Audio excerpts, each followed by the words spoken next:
संकरोति वाचालं संलङ्घयते जडं यत्कृपात्तमहं वन्दे परमानन्दमाधवम् श्रीमन्मदनगोपालं बृन्दारण्य पुरन्दरम् श्रीगोविन्दं प्रपद्येऽहं दीनानुग्रहकारकम् वन्दे मुकुन्दमरविन्ददलायताक्षम् कुन्देन्दुशङ्खदशनं शिशुगोपवेशम् इन्द्रादिदेवगणवन्दृतपादपीठम् वृन्दावनालयमहं वसुदेवसूनम्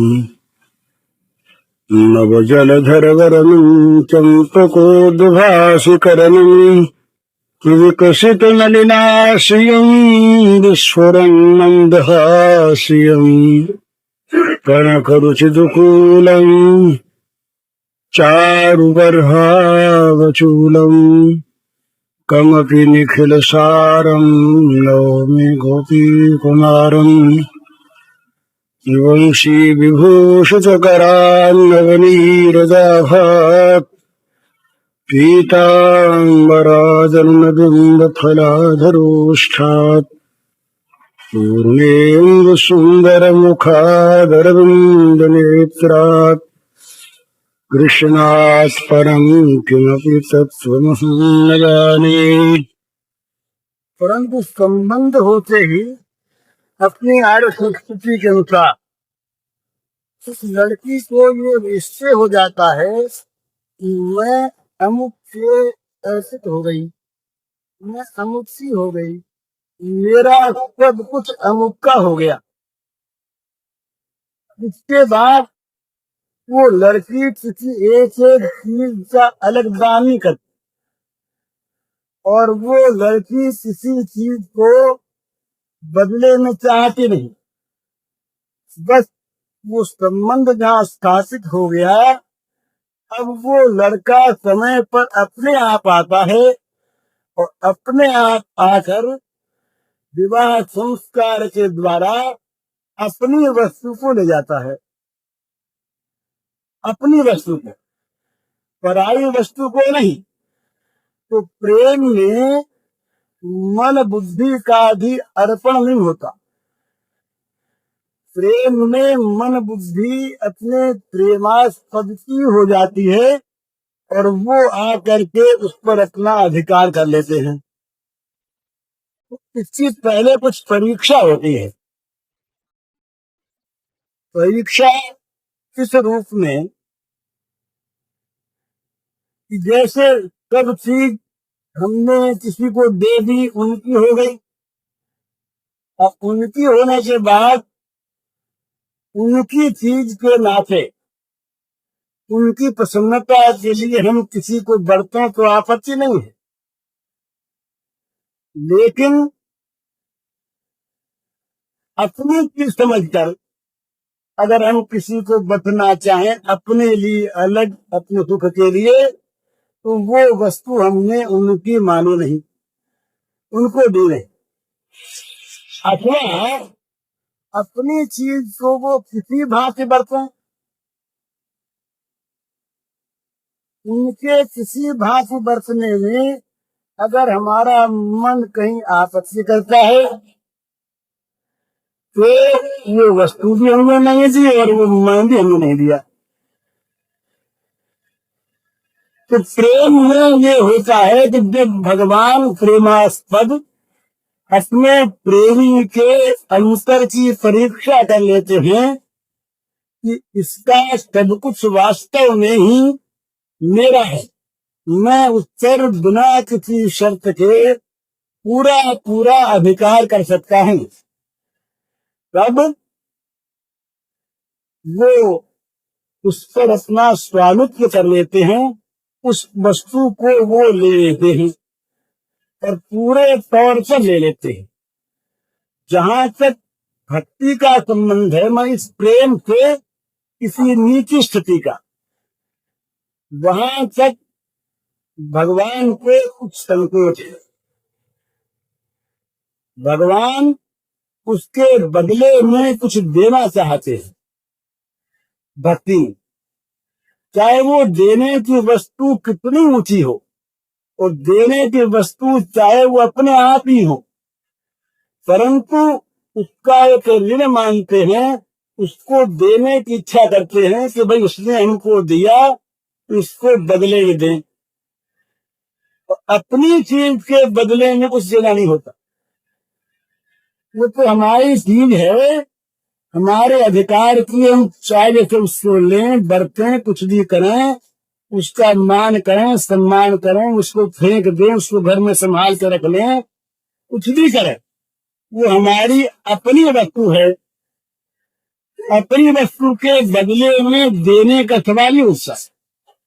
अपनी जब होती है तभी वो स्वयं अपना हो जाता है।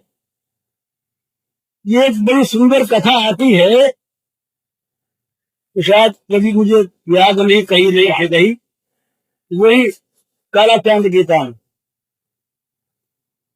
5 सखियां बैठी हुई जंगल में फूल की रेणी पूछ रही थी। तो और वो बड़ी उदास थी, वो परस्पर पूछ रही थी, कुछ रो भी रही थी। तो उधर से एक महात्मा निकले। उस महात्मा से पूछा, उनमें से एक सखी ने, कि भाई हमारे प्राणनाथ श्याम सुंदर वन में कहीं छुप गए हैं या खो गए हैं, आप सब जगह घूमते हैं, आपने देखा हो तो बताइए वो कहाँ है। तो महात्मा ने कहा कि भाई तुम किसकी बात कहती हो? बोले वो हमारे भगवान हैं, और वो कहाँ खो गए हैं। तो महात्मा ने कहा कि तुम लोग बड़ी सगली मालूम होती है। अरे कहीं भगवान यूं श्रृंगार करने और बेनी में फूल मिलते हैं? भगवान कहीं श्रृंगार करने और बेनी गूंथने, बेनी में फूल लगाने, इससे कहीं भगवान मिलते हैं? अगर भगवान की इच्छा तुम लोगों को हो तो वैराग्य करो, भगवान की इच्छा हो तो सिर मुड़वाओ, भगवान की इच्छा हो तो तपस्या करो, तब भगवान प्राप्त हो। तो वो आपस में एक दूसरे का मुंह देखने लगी कि भाई ये महात्मा कौन से भगवान की बात कर रहे हैं। उनको समझ में नहीं आया कि हमारे भगवान की बात तो इशारे नहीं कहते। तो उन्होंने कहा महाराज बात क्या है, आज क्या कह रहे हैं? बोले हम ठीक कह रहे हैं, कहीं भगवान यूं मिलते हैं? तो एक सखी बोली कि महाराज हमको ये समझती है, हमारा तो ये अनुभव है, हम ही अपने पेशों का श्रृंगार करते हैं, इसलिए करते हैं कि हमारे उन पेशों को देख करके हमारे भगवान जो श्याम सुंदर हैं वो प्रसन्न होते हैं। मैंने अपना कहीं कुछ नहीं, हम जो है, और एक बात है, हमारे जो ये लंबे लंबे काले काले केश हैं, जब कभी श्याम सुंदर कहीं चले जाते हैं, उन केशों को हम अपने सामने लेकर के कृष्ण की स्मृति करते हैं। और महाराज हम जो ये श्रृंगार करते हैं, बेने बूंदते हैं, फूल फूल लगाते हैं, ये तो इसीलिए लगाते हैं कि उनको इससे सुख मिलता है। तो महाराज ने कहा कि ऐसी बात नहीं है, तुम लोग भूल में हो। उन्होंने पूछा कि फिर आप बताओ, हमें मालूम होता है आप जिस भगवान की बात कहते हैं वो भगवान शायद कोई दूसरा होगा, हमारे वाले दूसरे हैं, तो बताइए वो आपके भगवान कौन है, कैसे हैं? महात्मा बोले कि भाई भगवान को 10-20 होते हैं क्या? भगवान तो एक ही होते हैं, और जो हमारे भगवान है वो राज राजेश्वर, वो बुरे का दंड देते हैं और अच्छे का पुरस्कार देते हैं। दंड दाता है, पुरस्कार दाता है और राज राजेश्वर है। तब वो सब हंसने लगी, बोले हाँ ठीक ठीक मालूम हो गया, आपको दूसरे हमारे वाले आते हैं। तो महात्मा ने पूछा भाई तुम्हारे वाले फिर वो कौन है? तो कहने लगी बड़ी सरलता से, वो बोली कि हमारे जो भगवान हैं वो राजराजेश्वर नहीं है, और होते हैं राजराजेश्वर, और अगर है तो दूसरों के लिए। हमारे तो वो स्वामी है, हमारे तो वो अपने स्वामी हैं। और आपने कहा कि वो इनाम देते हैं, तो ये बात भी हमारी समझ में आई, क्योंकि हमारे स्वामी के तो तिजोरी की चाबी हमारे पास ऐसी है, वो इनाम क्या देते, तो तीबी हमारी है। तो आप कहते हैं कि दंड देते हैं, तो हमारे दंड देते नहीं। अगर कहीं खुदा निकल जाए और उसको कोई स्वामी रोड मैच के लिए कटवा दे, सिलवा दे, कड़वी दवा दे दे, ये दंड थोड़ेंगे, ये तो प्रेम है। प्रेम के मारे वो हमारे लोग को दे नहीं सकते। तो हमारे जो भगवान है वो न दंडदाता है न पुरस्कार दाता है, वो तो हमारे अपने स्वामी है। उनका अक्षर कुछ हमारा है और हमारा तो उनके क्या कुछ ही नहीं। तो हमारा जीवन, हमारा श्रृंगार, ये जो कुछ भी है ये सब उनके लिए, हमारे लिए। अब महात्मा के समझ में बात आई कि भाई ये तो कोई हमसे ऊंची चीज है। तब कहा कि भाई तो तुम्हारे जो भगवान है उनका वर्णन तो करो कैसे है। तो लगे वर्णन करने, और वर्णन करते करते उनको प्रेम आ गया, वो सब के सब उन्मत्त हो गई, और उसी के साथ साथ वो महात्मा भी उन्मत्त हो गए। ये मैंने संक्षेप में कहा है, इसकी लंबी कथा वहां। तो ये प्रेम जहां होता है वहां प्रेम में एक बात, एक अपने लिए, अपने सुख के लिए, अपने आराम के लिए अलग कोई चीज रहती नहीं। वहां तो वो जो कुछ भी करता है वो प्राणनाथ करवाते हैं, और प्राणनाथ के लिए करता है। अगर प्राणनाथ चाहते हैं कि ये भस्म रमा ले तो भस्म रमा ले, प्राणनाथ चाहते हैं कि श्रृंगार करे तो श्रृंगार करे, वो चाहते हैं कि जा करके चिता में बैठ जाए तो बैठ जाए, वो चाहते हैं कि ये किसी महल में रहे तो महल में रहे।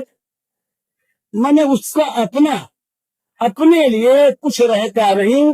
जो कुछ भी उसका है उस पर वो स्वयं भगवान प्राणनाथ प्रियतम अपनी वस्तु समझकर, दूसरे के समझकर नहीं, अपनी वस्तु समझकर उस पर अपना पूर्णाधिकार कर लेते हैं। तो ये प्रेम में ऐसा होता है। तो यदि ऐसे प्रेम का नाम भक्ति हो तो कोई आपत्ति नहीं है। ये तो उसका अलग अलग भेद बतलाने के लिए दो स्थितियों का, एक का नाम भक्ति रख लिया, एक का नाम प्रेम रख लिया। वास्तव में जब भगवान का सब कुछ हो जाता है तब ये प्रेम वहां पर प्रस्फुटित होता है, खिलता। जहां तक किसी प्रकार से भी हम कुछ भी पाना चाहते हैं, यहां तक अगर हम अहंकार की पुष्टि चाहते हैं कि भाई ये हमको भक्त मान ले, ये हमको भक्त कहें, ये भगवान, ये परमात्मा, ये हमारे प्राण प्रियतम हमको प्रेमी मान ले, हमको प्रेमी कहें, इस चीज को भी जहां तक रखा हुआ है, ये चीज रखी ना अपने साथ, तब तक भी उस प्रेम में त्रुटि है। वो प्रेम प्रेम नहीं है। वो हमको प्रेमी मान ले, ये हम कह रहा, ये हम तो उनकी वस्तु हो गया। ये जो ये प्रेम में और ज्ञान में जो अहम है, वो अहम तो जाकर सारा का सारा समष्टि अहम में विलीन हो जाता है। जो व्यष्टि अहम है, ये व्यष्टि अहम समष्टि अहम में जाके मिल जाते। और प्रेम में ये अहम जो है, ये प्रेमास्पद के अहम में मिल जाता है। तो मैं प्रेमी और वो मेरे प्रेमास्पद, इस प्रकार कहने की जो एक स्थिति है अहंकार की, वो स्थिति उसकी नहीं रहती। वो तो वो कहता है ये मेरी चीज, वो कहता है मेरी चीज है। ये चीज कोई अलग है, मैं कोई अलग हूं, मैं अलग अपने लिए कुछ स्थिति रखता हूं, कुछ चाहता हूं, ये बात प्रेम में नहीं होती। तो ये जो भक्ति की जब आत्मनिवेदन पूर्णतया परिपुष्ट होकर जब सर्वथा अपने प्राण प्रियतम परमात्मा के प्रति हो जाता है, तब उस निवेदित वस्तु को भगवान ले लेते हैं। इतना सा अंतर है। अंतर इतना सा ही है कि देने योग्य उसके पास कुछ रहता नहीं और देने वाला नहीं रहता। मेरी कोई वस्तु हो तो मैं अर्पण करूं, और अर्पण करने वाला मैं उससे कोई अलग अभिमान वाला हूं तो अर्पण करूं। इसको ठीक से समझ लीजिए। अर्पण करने में दो वस्तुओं की आवश्यकता होती है। एक तो अर्पण करने योग्य वस्तु और एक अर्पण करने वाला। वस्तु नहीं है तो अर्पण क्या करेगा, और अर्पण करने वाला नहीं है तो अर्पण कौन करे। तो जहां ये भगवत प्रेम का प्रकाश होता है वहां वस्तु उसकी नहीं रहती अपनी, और वो आप अपने से कोई चीज अर्पण कर सके, कुछ कर सके, ऐसा वो लोग आप नहीं रहता। तो इस अवस्था में अर्पण करे क्या और अर्पण करे कौन। तो जो कुछ भी है वो परम प्रियतम अपने परम प्रेमास्पद परमात्मा का, भगवान का हो जाता है। अच्छा, वहां पर भगवान होते हुए भी ये बड़ी विलक्षण चीज है। ये कथन में प्रेम नहीं आता। जितना भी कथन होता है प्रेम पर वो सारा का सारा बाह्य होता है, बाहरी होता है। क्यों? ये नारद जी कहते हैं अनिर्वचनीयम प्रेम स्वरूपम। जो प्रेम का स्वरूप है वो वाणी में नहीं आता, और जो वाणी में आता है वो बाहर बाहर की, ऊपर ऊपर की चीज होती है। तो जरा इस बात को सोचना है, ये क्या क्षति होती है जब वो प्रेमी अपने को अर्पण करने वाला नहीं पाता, अपने पास अर्पण करने योग्य कोई वस्तु नहीं दे। उस समय वो प्रेमास्पद उस प्रेमी का व्यवहार किस प्रकार से करते हैं, उस प्रेमी के द्वारा प्रेमास्पद क्या क्या करते हैं, इस बात का उसे ज्ञान भी नहीं रहता। हाँ, इसलिए ये नहीं कहा जाता कि उसको अपने भगवान का ज्ञान है, परंतु वो अज्ञानी भी नहीं है। ये बड़ी विलक्षण बात है। अज्ञानी न होते हुए ज्ञान नहीं है, ये प्रेम की दशा है। वैचित प्रेम में अज्ञानी न होते हुए भी ज्ञान नहीं है, और ज्ञानी होते हुए भी ज्ञान का प्रकाश नहीं है। क्यों नहीं है? कि वो जिसको ज्ञान होता है, जिसमें ज्ञान होता है, वो वस्तु पर उनका प्रेमास्पद सी बन गई, तो उसका ज्ञान करे वो।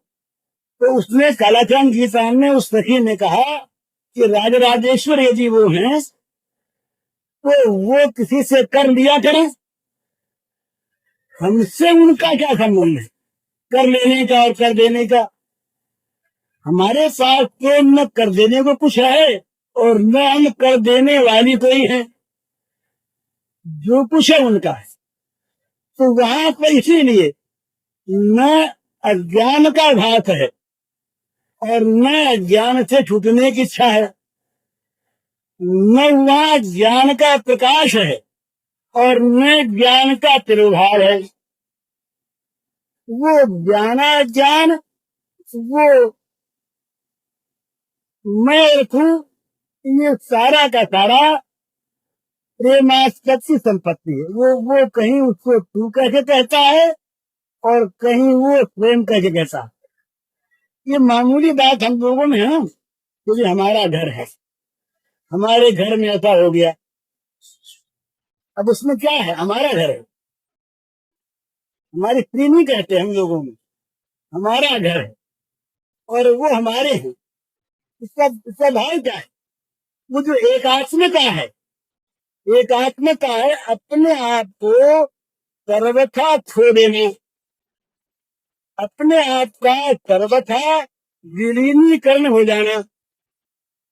उनके साथ, उनके आत्मा के साथ, उनके साथ अपना इस प्रकार का तादात्म्य हो जाना कि दूसरा कोई कहीं किसी प्रकार से भी है, इसका अपने को ज्ञान न रहना, न अपने लिए और न उनके लिए।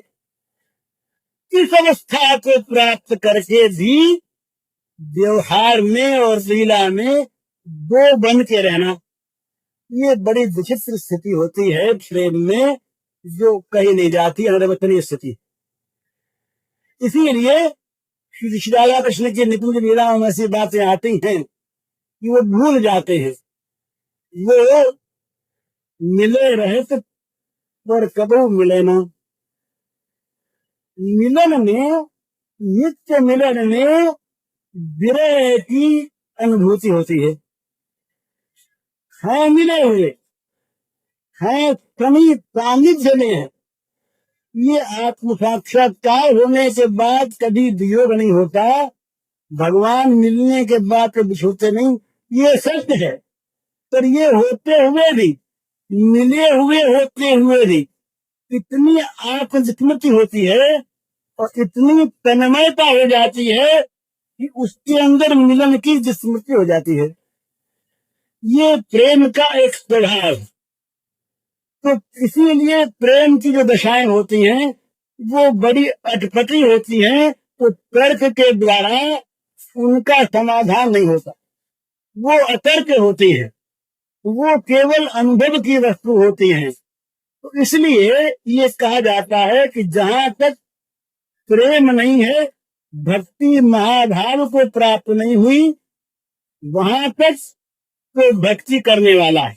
जहां भक्ति है वहां भक्ति कोई करने वाला है, और उस भक्त के अंदर भक्ति की एक स्थिति है। पर जहां भक्ति का भक्ति परिपक्व होकर महाभाव को, प्रेम को, पूर्णता को प्राप्त हो गई, वहां पर उसमें भक्ति नहीं है, वो भक्ति करने वाला नहीं है, वो तो परम प्रेमास्पद जो उसके प्रियतम भगवान हैं, उन भगवान की वो अपनी चीज है, अपने खेल की चीज है, अपने बरतने की चीज है। उस भक्त को क्या पाना है, क्या न पाना है, क्या देना है, क्या खोना है, क्या वो क्या स्थिति में है, क्या स्थिति उसको चाहिए, क्या होनी चाहिए, इन सब का उसको पृथक पृथक कोई ज्ञान नहीं है। ये जो दशा है, इसीलिए ये हमारे वैष्णव आचार्यों ने कहा है कि ये जो शुद्धा भक्ति होती है भगवान की, ये ज्ञान और कर्म से अनावृत होती है। मन इन पर ज्ञान और कर्म का आवरण नहीं होता, पर्दा नहीं होता, ये खुली होती है। ज्ञान और कर्म से अनावृत होती है, ज्ञान कर्म का इनमें मिश्रण नहीं होता, ये विशुद्ध होती है। विशुद्ध का अर्थ यह है कि वहां ज्ञान और कर्म, इन दोनों की जिसमें आवश्यकता होती है, इन दोनों को जहां स्थान होता है, ये दोनों जहां रहते हैं, वो रहने की जगह प्रेम में नहीं रहती। उस जगह को सर्वथा प्रेमास्पद अपने अंदर लेकर के अपना रूप बना देता है। तो प्रेमास्पद की चीज, प्रेमास्पद का कार्य, ये अपने आप निकलता है। ऐसी अवस्था में वो जहां तक भक्त है, वहां तक भगवान के प्रति उसका भाव है। जहां तक वो भक्त है, वहां तक भगवान की सेवा के लिए काम करता है। जहां तक वो कर्मयोगी है, वहां तक कर्म के द्वारा भगवान की पूजा करता है। जहां तक वो ज्ञान योगी है, वहां तक ज्ञान के द्वारा भगवान के स्वरूप का साक्षात्कार करता है। परंतु ये जो प्रेमी है, इसकी ऐसी विचित्र स्थिति होती है कि ये अपने आप में अपने आप कुछ रहता नहीं। ऐसी अवस्था में वो मुक्ति किसकी चाहे, ऐसी अवस्था में किसके बंधन का वो अनुभव करे, ऐसी अवस्था में वो कर्म कैसे करे, और ऐसी अवस्था में वो कर्म के द्वारा पूजा किसकी करे, क्योंकि वो कर्म, ज्ञान, पूजा और पूजक, ये सारा का सारा जितना भी ये पृथक पृथक भाव है, ये सारा का सारा प्रेमास्पद में जाकर प्रेमास्पद रूप बन जाता।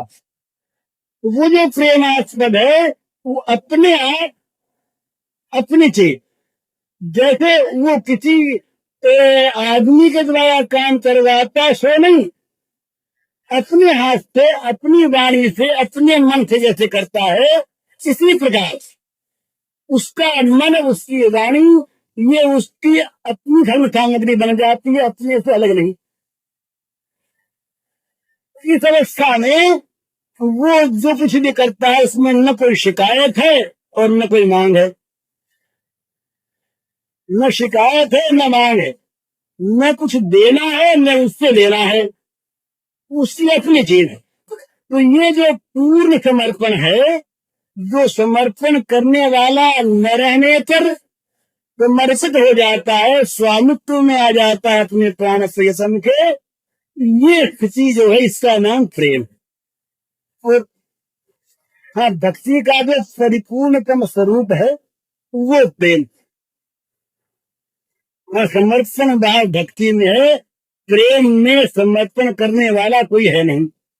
प्रेम में तो समर्पित वस्तु वो आप है, समर्पित वस्तु उसकी वस्तुएं हैं, उसके पास में अपनी वस्तु है और न वो आप अर्पण करने वाला है। यही श्री राधिका जी का रूप, राधिका जी का रूप जो माना है वो ठीक यही रूप है। उस रूप में न समर्पण करने वाला है और न समर्पण करने की कोई वस्तु। फिर जो कुछ भी उसमें भाव विकास होता है, क्या होता है? प्रेम में बड़े बड़े भावों का विकास होता है, विचित्र विचित्र। वो भावों का विकास सारा का सारा वो प्रेमास्पद अपने आप अपना रसास्वादन करने के लिए तो किया करते हैं। माने राधिका के रूप में कौन सी कृष्ण ही राधिका होकर राधा के भावों से कृष्ण के रस का समाशोधन करती है, और राधा भावों की जो वो रसानुभूति है उसे प्राप्त करने के लिए श्री कृष्ण के रूप में राधा भावों का समाशोधन करते हैं। तो ये इस प्रकार की स्थिति होती है कि राधिका जो है ये हम लोगों की तरह से ये पांच भौतिक देह वाली कोई स्त्री विशेष नहीं है। ये तो भगवान का जो महाभाव है, भगवान का जो आनंदांश है, वो जो भगवान का आनंद स्वरूप है, वो आनंद स्वरूप ही राधा के रूप में अभिव्यक्त है। प्रेम के द्वारा उस आनंद की अभिव्यक्ति होती है, प्रेम के द्वारा उस आनंद की रसानुभूति होती है। और इस लीला में वो एक दूसरे के प्रेमी और प्रेमास्पद हैं। लीला में एक होते हुए भी प्रेमी और प्रेमास्पद का स्वरूप चाहिए, ठीक समझ लेना। हमारे द्वारा, हमारे प्रत्येक कर्म के द्वारा, हमारी प्रत्येक स्थिति के द्वारा, हमारी प्रत्येक वस्तु के द्वारा, हमारी प्रत्येक चेष्टा के द्वारा हमारे प्रियतम को सुख मिले, इसका नाम प्रेम। और उसके द्वारा, हमारे प्रेमी के द्वारा, हमारे मित्र के द्वारा, हमारे बंधु के द्वारा हमको सुख मिले, हमारे इंद्रियों की मन की तृप्ति हो, हमें आनंद मिले, इसका नाम काम है। ये लोक में भी जहां दूसरे से मित्र के नाते भी, प्रेम के नाते भी, पति पत्नी के नाते भी, पिता पुत्र के नाते, गुरु शिष्य के नाते, किसी भी नाते थे, जहां दूसरे से अपने सुख पाने का अभिलाषा है, तो उसका नाम कितना ऊंचा प्रेम हो, वो काम। और जहां अपने द्वारा अपना इंद्रिय, अपना मन, अपनी बुद्धि, अपना चित्त, अपना अहंकार, अपनी सारी वस्तुएं, अपना लोक, अपना परलोक, अपना भोग, अपना मोक्ष, इन सब के द्वारा जहाँ प्रियतम के सुख की चाह है, उसका नाम है प्रेम। इस प्रेम में जो प्रेमी होता है, वो जितने प्रेम करता है उससे सुख देना चाहता है, और वो प्रेमास्पद मानता है इसको प्रेमास्पद, प्रेरित, ये उसको सुख देना चाहता है। इसका अर्थ क्या होगा? वो करता है उसके मन की और वो करता है उसके मन की। अपने मन की बात वो नहीं करते, ये कितनी लक्षण बात है। अपने मन की बात वो चाहता है ये मेरा प्रेमास्पद, इसके मन की बात मैं करूं जिसमें सुखी रहे, और वो चाहता है ये मेरा प्रेमास्पद, इसके मन की बात मैं कहूं तो सुखी रहे। और फिर अपना सुख ये क्या है? उसको सुखी देख रखना सुख है, इसमें इतना सुख है। और तो सुख ही नहीं, तो सुखे सुखे सब, उस प्रेमास्पद का सुखी अपना सुख है। उसको सुख पहुंचाना ये तो अपने जीवन का चढ़ाव, और उसके सुख से सुखी होना ये जीवन का उद्देश्य। बस ये बाह्य रूप में प्रेम की लीला का ये स्वरूप, अंदर तो एक ही है, बाहर का ये स्वरूप है कि अपने प्रेमास्पद को सुख पहुंचाना अपने सब कुछ के द्वारा। ये तो है प्रेम का व्यवहार, प्रेम का साधन, और उसके सुख से सुखी होना ये प्रेम का उद्देश्य, ये जीवन वो उद्देश्य। तो प्रेमी का जो जीवन है ये क्या है? एक वाक्य में कहें तो प्रेमास्पद को सुखी बनाने का जीवन है। अपने मन की बात कहीं रही नहीं गई, अपने मन की बात छोड़ दे, हम सुखी हो जाएं, ये जो कहा जाता है, इस प्रेम में तो अपने मन की बात छोड़े बिना प्रेम आता ही नहीं। यहाँ तो प्रेमास्पद के मन की बात अपनी बात का मन मनता मत प्राण है मदसित देहिका, ये अपना मन अलग कुछ चाहता हो, अपने मन की बात अलग होनी चाहिए, अपने मन की प्रसन्नता होनी चाहिए, अपने मन की रुचि पूर्ण होनी चाहिए। ये जहां पर है वहां पर तो काम है, वहां प्रेम ही नहीं। तो प्रेमी का जीवन है प्रेमास्पद के मन की बात करना। बस वो भुक्ति मुक्ति पाप नाश पुण्य कर्म कुछ नहीं करता चाहता, वो तो इतने नहीं, उससे उसका सारा जीवन ऐसे केंद्रित हो जाता है इसलिए खेले कि प्रेमास्पद से मन की बात मेरे द्वारा होती रहे। बस वो चाहे नरक की प्राप्ति हो, चाहे स्वर्ग की प्राप्ति हो, चाहे मोक्ष की प्राप्ति हो, चाहे सदा के लिए इनका निर्वासन हो, कुछ भी हो, प्रेमास्पद के मन की बात करना ये प्रेमी का जीवन। और उसको सुख क्या है? बस प्रेमास्पद को सुखी दे के सुखी होना। तो श्री राधिका निरंतर ये प्रयत्न करती है कि हमारे जो श्याम सुंदर श्री कृष्ण हैं ये सुखी होते रहे, और उनको सुखी देखकर मैं सुखी हूं, मेरा सुख बढ़े। श्याम सुंदर क्या करते हैं? श्री जी जिस प्रकार सुखी हूं वो चेष्टा मैं करूं और उनको सुखी देकर सुखी हूं। यही नित्य रात है, ये हमेशा चलता रहता है, अनादिकाल से अनंत काल तक ये महाराज चलते ही रहे। ये प्रेम लीला का जो महाराज है इससे चलता है। किसी का जगत में कभी कभी अवतरण हुआ करता है, किसी का अवतरण किसी प्रेमी के जीवन में होता है, हमारे भी हो सकता है, आपकी भी हो सकता है। अगर आज से हमारे जीवन में ये रात उतर आओ, ये रात माने इस रस की अनुभूति, ये जो महारथ है इस रस की अनुभूति अगर हमारे आपके जीवन में कभी सौभाग्य बस उतर आवे तो हम भी फिर प्रेमी हो जाए, हमारा भी प्रेम फिर भगवान के ओर लगकर धन्य हो जाए और भगवान हमारे प्रेमास्पद बन जाए। प्रेमास्पद किसी को बनाना हो एक ही बात है, अपने मन की बात छोड़नी होगी, उससे मन की करनी होगी। ये जहां कहीं भी प्रेम का विकास करना हो, शुद्ध प्रेम का, वह अपने मन की छोड़नी होगी, उससे मन की करनी होगी। भक्ति में अपने मन की रहती है, इससे जो नीचे भक्ति है उसमें भाई भगवान हमको दर्शन दे दें, वो चाहते नहीं दो। प्रेमी को दर्शन की बड़ी उत्सुकता है।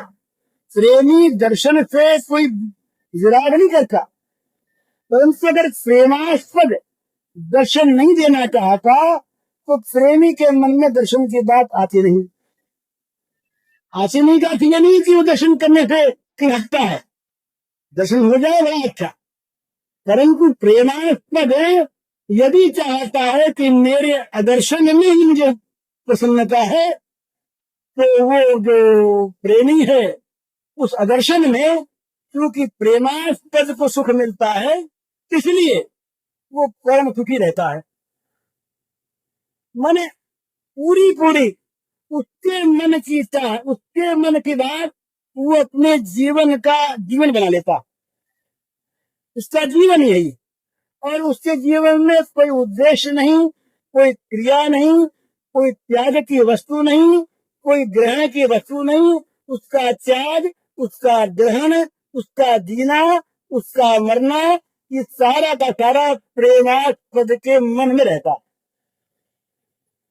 उसका मन ये है प्रेम की स्थिति। अब इसमें एक मेरे पास पन्ना आया था, उसमें कुछ ऐसी बात है। तो ये इसमें जो प्रेम में मिलन और विरह है, ये मिलन और विरह दोनों एक चीज, दोनों ही प्रेमास्पद के मन की चीज है। प्रेमास्पद चाहते हैं मिलना, तो मिलन में सुख है। प्रेमास्पद चाहते हैं बिछोड़ना, तो बिछोड़ने में सुख है। मिलना बिछोड़ना ये जहां दुख सुखदायी होता है वहां काम, वहां अपने मन की बात पूरी करना है। इसलिए श्री गोपांगनाओं का जो बिछोह है, वियोग है, और गोपांगनाओं का जो मिलन है, इस विषय पर पूछा है कृष्ण ने। गोपांगनाओं का मिलन और गोपांगनाओं का बिछोह, ये दोनों ही एक ही प्रेम की स्थितियां हैं। वियोग में एक तपन होती है, वियोग में एक ज्वाला होती है, पर वो ज्वाला इतनी सुंदर सुख देने वाली होती है इस रूप में कि वो अपने प्रियतम के स्मरण का आनंद कराने वाली होती है।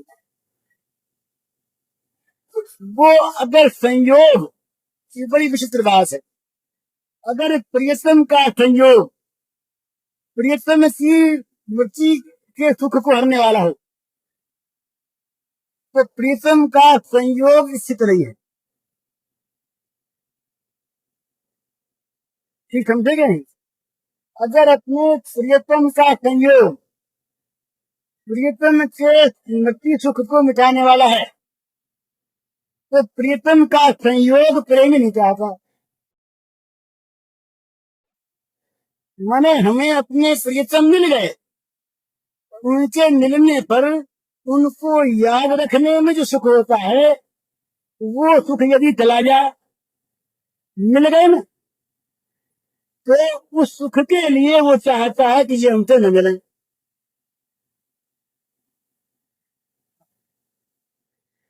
तो इसीलिए कहा जाता है कि ये भगवत प्रेम में और ये गोपी प्रेम में खास तौर पर एक विचित्र बात है।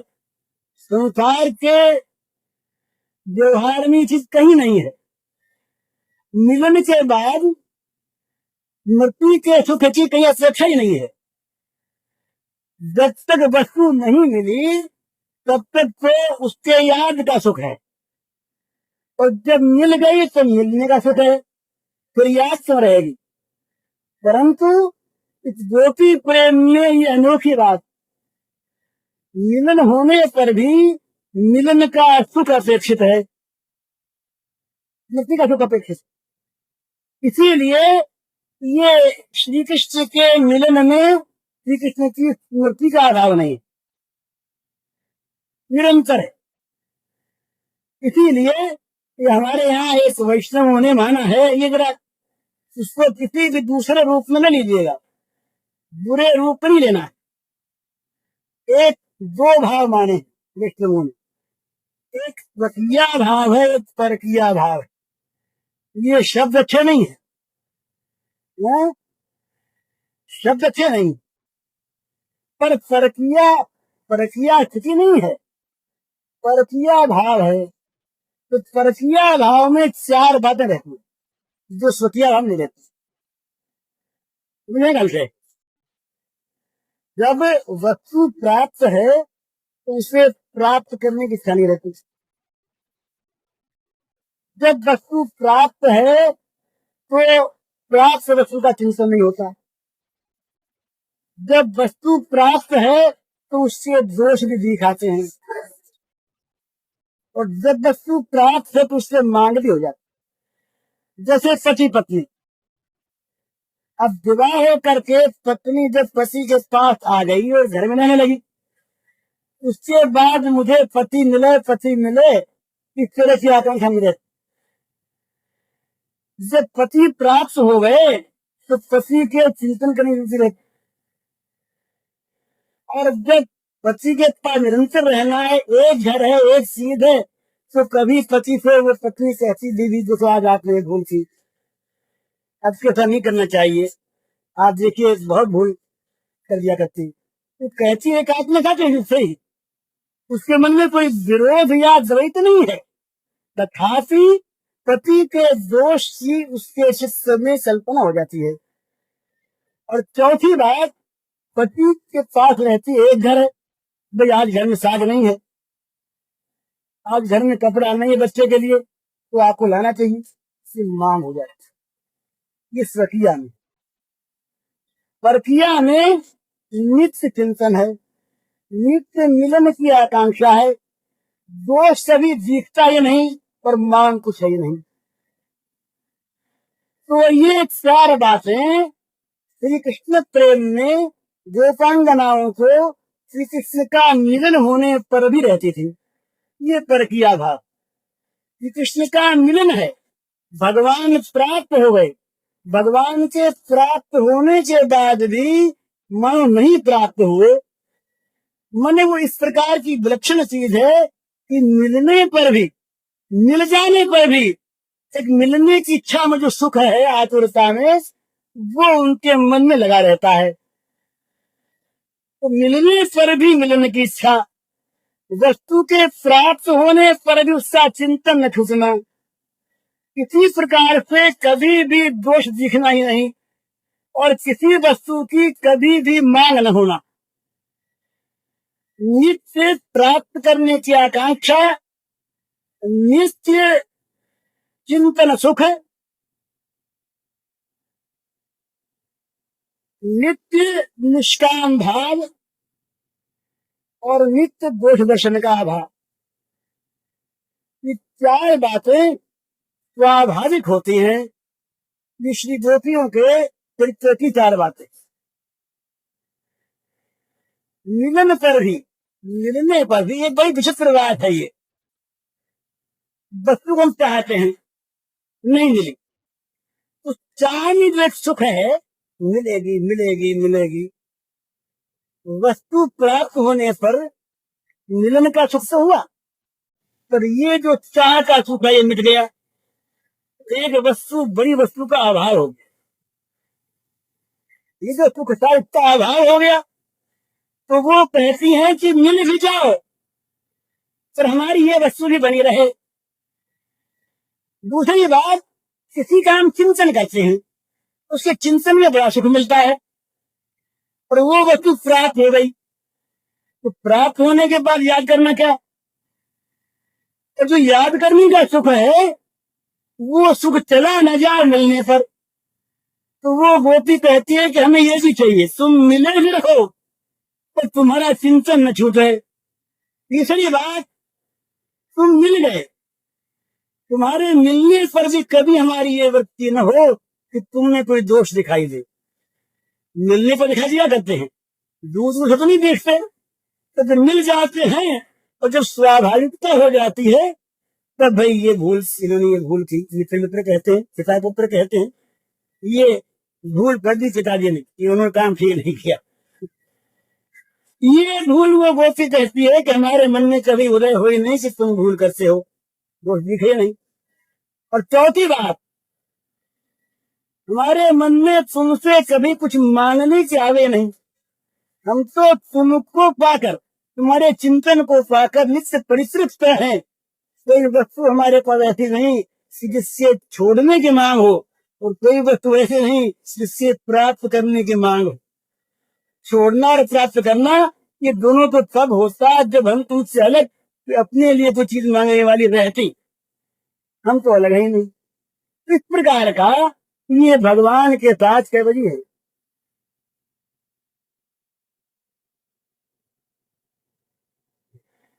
इस प्रकार का भगवान के साथ अपने प्रियतम के रूप से जो भाव होता है, जो मन की स्थिति होती है, उसमें ऐसा ऐसी ऐसी भाव तरंगे उठा करती। ये प्रेम जो है ना, प्रेम अंदर से तो महान महान शांत है,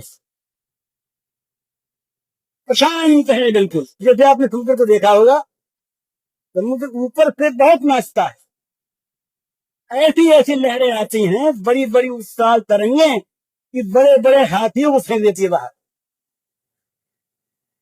ऊपर। और अंदर जाके देखिए, कुछ गहरे में जाइए, अत्यंत प्रशांत है। अत्यंत प्रशांत प्रेम सागर में ये भाव तरंगे उठा करती हैं, और इन भाव तरंगों का ही प्रेम में आनंद है। ये शांत प्रशांत होकर के भी नित्य उद्वेलित है, नित्य तरंगित है, नित्य भावान्वित है। इसमें नए नए भावों की, एक बार की बात कहते हैं कि वो राधिका जी चिट्ठी लिखने लगी, चिट्ठी लिखते लिखते और भूल गई, तो श्री कृष्ण की ओर से लिखने लगी। लिखना शुरू किया था अपनी ओर से, और लिखने लगी उनकी ओर से। तो चिट्ठी लिखी गई, तब ये मन में आया कि कौन दे गया, चिट्ठी कौन दे गया, कि चिट्ठी तो उनकी आई है, पर ये दे कौन गया, कैसे दे गया। तो ये जो है, ये प्रेम की भाव तरंगे, पर इनमें एक बात है, ये काम की और प्रेम की भाव तरंगों में एक बड़ा भारी महज अंतर। काम चाहता है अपना तो, और प्रेम चाहता है प्रेमास्पद का। ये यहाँ का भी छोटे छोटे काम, ये और बड़े से बड़े काम, जहां पर दूसरे के द्वारा हम प्राप्त करना चाहते हैं, वहां पर काम है, और जहां पर हमारे द्वारा दूसरे को सुखी बनाना चाहते हैं, वहां पर प्रेम। बहुत पहले की बात, श्री अरविंद ने एक पत्र निकलता था धर्म, ये 1909 की बात होगी। उस पत्र में एक लेख लिखा था देशभक्ति का, विषय दूसरा है देशभक्ति का। उन्होंने ये दिखाया, देश के साथ जिसके अंतःकरण का तादात्म्य हो गया हो, जो देश की भक्ति के द्वारा अपना व्यक्तिगत कुछ न चाहता हो, जिसके चाहने की कल्पना न होती हो, देश का भला, देश का कल्याण, देश का हित ही जिसका हित हो, ऐसी समझ नहीं, ऐसी अनुभूति जिसके मन में हो गई हो, उस मन की जो वृत्ति है, उसका नाम देशभक्ति। सर, देशभक्ति से अगर कुछ कहा भी हमने देश की भक्ति की, आज हमें देश से शासन में अधिकार मिलना चाहिए, ये देशभक्ति नहीं। देशभक्ति वो इसी प्रकार को परमात्मा की भक्ति और परमात्मा का प्रेम वो है जिस प्रेम में, जिस भक्ति में किसी प्रकार की मांग न हो। और ये विलक्षण चीज और है, प्रेम में तो और विलक्षणता है ना। और ये बड़ी बड़ी अनोखी चीज है, ये कहीं नहीं है और ये भगवत प्रेम के सिवा। जिस प्रेम में प्रेमियों के द्वारा भगवान को कुछ पाने की इच्छा हो जाती, भगवान सर्वथा इच्छा रहित है, कभी इच्छा उनमें होती ही नहीं रहेगी। वो नित्य अपने भाव में आत्मस्थ है, अपने स्वरूप में स्थित है। वो नित्य काम है, पूर्ण काम है, आप्त काम है, सत्य है। ऐसा रहते हुए ही उनकी नित्य कामता में, आत्म कामता में जरा भी अंतर न आते हुए भी जब प्रेमी सामने आता है तो प्रेमी के हृदय का प्रेम रस चखने के लिए उनके अंदर इच्छा पैदा हो जाती है। ये उनके प्रेमी स्वभाव का एक लक्षण। तो ये प्रेम में अपने सुख की तो आकांक्षा है ही नहीं। प्रेमी का तो जीवन, प्रेमी का संसार में रहना, प्रेमी की सत्ता, प्रेमी का कोई काम, ये है इसीलिए कि प्रेमास्पद को सुख मिलता रहे। वो जीता इसीलिए, वो मरता इसीलिए। उसका रहना और उसका जाना उसके लिए तो अर्थ नहीं रखता। उसके लिए न रहने की उसे आवश्यकता, न जाने की आवश्यकता, और न रहने और जाने की कल्पना करने वाला ही उसके अंदर कोई है। वहां तो एक चीज में वो जा करके उसका सब कुछ केंद्रित हो गया। एक चीज क्या है? प्रेमास्पद का सुख। बस प्रेमास्पद के मन की बात उसके द्वारा होती रहे। वो मन की बात क्या है इसको वो नहीं जानता। वो मन की बात कैसे पूरी होगी इसको नहीं जानता। वो करावे कैसे ही, करें कैसे ही, वो तो केवल इस चीज का एक यंत्र है कि जिसके द्वारा प्रेमास्पद अपने मन की बात करते रहें, कराते रहें। वहां करने कराने वाला भी दूसरा नहीं है। तो वहां पर सिर्फ एक ही चीज होती है कि अगर प्रेमास्पद चाहते हैं कि ये मुझसे अलग रहे, वियोग में रहे, तो वियोग में परम सुख है, क्योंकि वो वियोग प्रेमास्पद को अपेक्षित है। अगर वो चाहते हैं कि संयोग में रहे तो संयोग में परम सुख है, क्योंकि संयोग प्रेमास्पद को अपेक्षित है।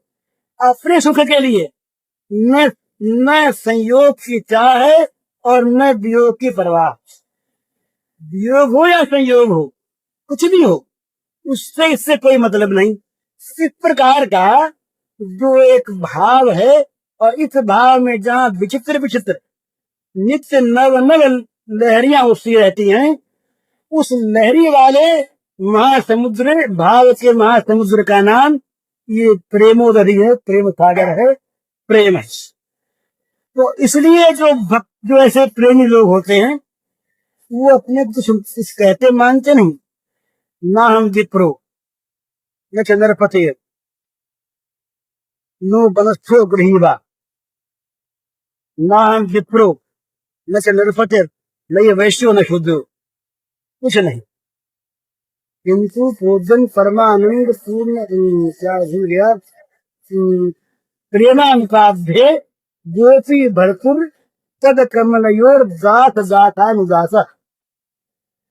वो कहते हैं कि न मैं ब्राह्मण हूँ, न क्षत्रिय हूँ, न वैश्य हूँ, न शूद्र हूँ, न ब्रह्मचारी हूँ, न गृहस्थ हूँ, न वानप्रस्थ हूँ, और न सन्यासी हूँ। मैं क्या हूँ?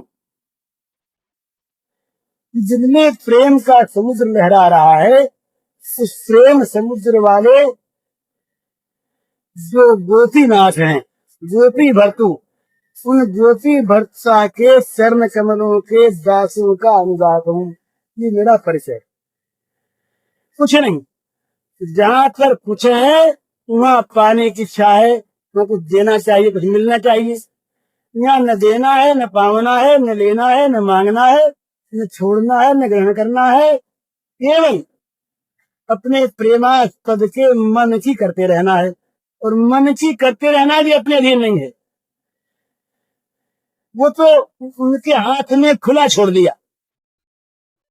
अब उसको यूं घुमावें, यूं करें, रखें, पटकें, फेंकें, मारें, कुछ भी करें, स्वतंत्र है।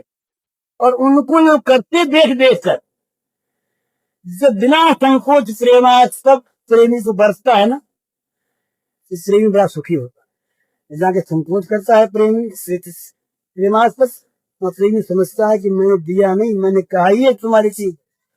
दिया होता भी अपने मन से बरतते ना, कि मन से नहीं बरतते, तुमने रख लिया है। तो प्रेमी अपने पास कुछ रखता नहीं। तो ये जो बिना रखे की इसका हो जाने की जो स्थिति है, इसी स्थिति का नाम है गोपी प्रेम। इस गोपी प्रेम में विरह और मिलन दोनों ही प्रेम की ही दशाओं का नाम है, अलग अलग चीज नहीं है। इस प्रकार से ये भक्ति और प्रेम का सही अंतर है। अब सारे लोगों का समय हो गया। अब जो 2-3 प्रश्न और रहे इनका फिर कभी याद रहा और एक पन्ना पास रहा, इससे देखा जाए। अरे ना हो गया। हरिओम।